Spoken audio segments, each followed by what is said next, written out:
சபையில் முதல் பிரேரணை இயற்றிடுவோமே. நாங்கள் நகர சபையில் முதல் பிரேரணை இயற்றிடுவோமே. பிரதேசங்கள் அனைத்திலும் மாவீரர் துயிலும் இல்லங்கள் மீளமைத்து பராமரிக்கும் பணியும் சபைகள் பொறுப்பேற்குமே. ஆண்டுகள் எத்தனை ஆனாலும் தமிழரின் அடையாளம் நிலைக்குமே. தமிழரின் அடையாளம் நிலைக்க தேசிய மக்கள் சக்தியும் தருமே. வளம் சேரும் வெண்ணாடே, வறுமை மீளும் கண்கூடே, வரிச்சுமையும் குறைந்ததோடே, முழு நாடும் மனுரவோடே, எங்கள் அமைச்சர் சந்திரசேகருடன்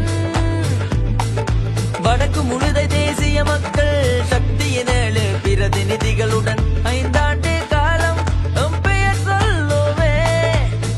50 ஆண்டு காலம் எம் வாழ்வு முன்னேறி செல்லுமே. தேசிய மக்கள் சக்தியாக, தேசிய மக்கள் சக்தியாக